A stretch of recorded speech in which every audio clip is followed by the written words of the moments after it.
20 मई 1498 प्रातः 4:17 अरब सागर कालीकट के तट के निकट समुद्र की सतह पर घना कोहरा पसरा हुआ था। दूर क्षितिज पर कुछ विशाल जहाज धीरे धीरे भारतीय तट की ओर बढ़ रहे थे। उन जहाजों की लकड़ियों से टकराती लहरों की आवाज मानो आने वाले कई सदियों के तूफान की चेतावनी दे रही थी। उस समय भारत केवल एक देश नहीं था, बल्कि पूरी दुनिया के लिए सोने, मसालों और अपार धन का रहस्यमयी खजाना बन चुका था।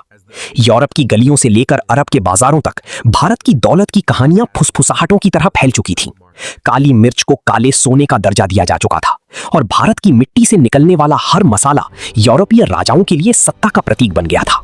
लेकिन उस दौर में भारत तक पहुंचने का कोई सीधा समुद्री मार्ग मौजूद नहीं था।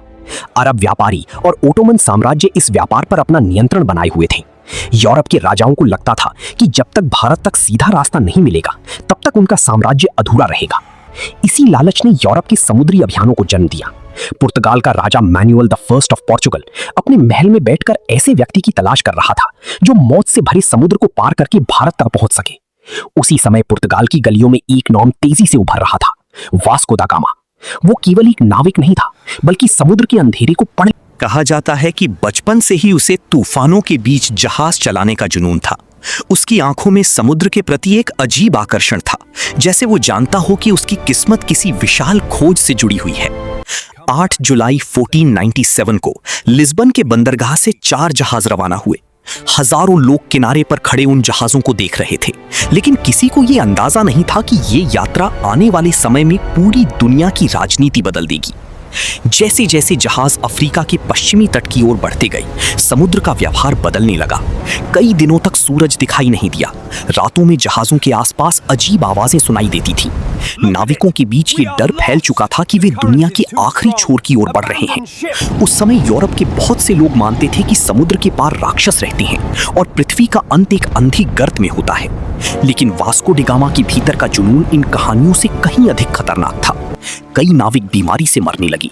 जहाजों में पीने का पानी सड़ चुका था, भोजन खत्म होने लगा था। समुद्री तूफानों ने जहाजों को कई बार लगभग डुबो दिया, लेकिन महीनों तक मौत से लड़ने के बाद ये बेड़ा अफ्रीका की दक्षिणी छोर केप ऑफ गुड होप को पार करने में सफल हो गया। यही वो बिंदु था जहां से इतिहास ने करवट ली। अफ्रीका के पूर्वी तट पर पहुंचने के बाद उन्हें अरब व्यापारियों का सामना करना पड़ा। उन व्यापारियों को यह एहसास हो चुका था कि अगर यूरोप भारत तक पहुंच गया तो सदियों पुराना व्यापारिक साम्राज्य टूट जाएगा। कई बंदरगाहों पर पुर्तगाली जहाजों को रोकने की कोशिश की गई। कुछ जगहों पर उनके खिलाफ साजिशें रची गई। लेकिन समुद्र के रास्तों की जानकारी रखने वाले एक अरब नाविक की मदद से यह अभियान आगे बढ़ता गया। फिर वो रात आई जब पहली बार भारतीय समुद्र की हवा उन जहाजों से टकराई। नमकीन हवाओं के बीच मसालों की हल्की खुशबू महसूस होने लगी थी। नाविक समझ चुके थे कि वे दुनिया के सबसे समृद्ध भूभाग के करीब पहुंच चुके हैं। 20 मई 1498 की सुबह जब जहाज कालीकट के तट पर पहुंचे, तब स्थानीय लोगों की नजर पहली बार उन विशाल यूरोपीय जहाजों पर पड़ी। समुद्र किनारे खड़े लोगों के चेहरों पर उत्सुकता और भय दोनों दिखाई दे रहे थे। भारत उस समय व्यापार, विज्ञान, गणित और संस्कृति का केंद्र था। यहाँ के बाजारों में दुनिया भर के व्यापारी आते थे, लेकिन किसी ने कल्पना भी नहीं की थी कि समुद्र के उस पार से आए ये लोग आने वाले समय में पूरे उपमहाद्वीप की किस्मत बदल देंगे। ज़ैमोरिन ऑफ कालीकट के दरबार में जब पुर्तगाली दल पहुंचा, तब वहां मौजूद लोगों ने अलग कपड़ों, अलग भाषा और अलग हथियारों वाले इन यात्रियों को ध्यान से देखा।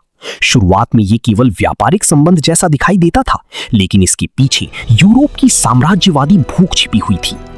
भारत की खोज केवल एक समुद्री यात्रा नहीं थी, ये उस युग की शुरुआत थी जहां व्यापार के बहाने साम्राज्य स्थापित किए जाने लगे। पुर्तगाल के बाद डच, फ्रांसीसी और अंग्रेज भी भारत पहुंचने लगे। समुद्र के रास्ते ने यूरोप को सीधे भारत की दौलत तक पहुंचा दिया था। धीरे धीरे विदेशी ताकतों ने भारतीय बंदरगाहों पर अपना नियंत्रण बढ़ाना शुरू कर दिया। कई भारतीय राजाओं को यह समझने में वर्षों लग गए कि व्यापार के नाम पर आए लोग वास्तव में सत्ता की नींव रख रहे हैं। यही वो रास्ता था जिसने आगे चलकर ईस्ट इंडिया कंपनी और फिर ब्रिटिश साम्राज्य को जन्म दिया। भारत की खोज ने केवल नक्शे नहीं बदले, बल्कि करोड़ों लोगों का भविष्य बदल दिया। लेकिन इस कहानी का सबसे रहस्यमयी हिस्सा ये है कि भारत वास्तव में कभी खोया हुआ देश था ही नहीं। भारत सदियों से दुनिया के व्यापारिक नक्शे पर मौजूद था, इब्न बतूता जैसे यात्रियों ने भारत की समृद्धि का वर्णन बहुत पहले ही दुनिया तक पहुंचा दिया था।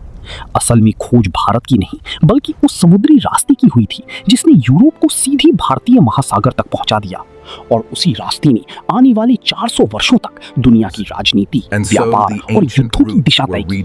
समुद्र की उन लहरों पर शुरू हुई यात्रा ने इतिहास को हमेशा के लिए बदल दिया।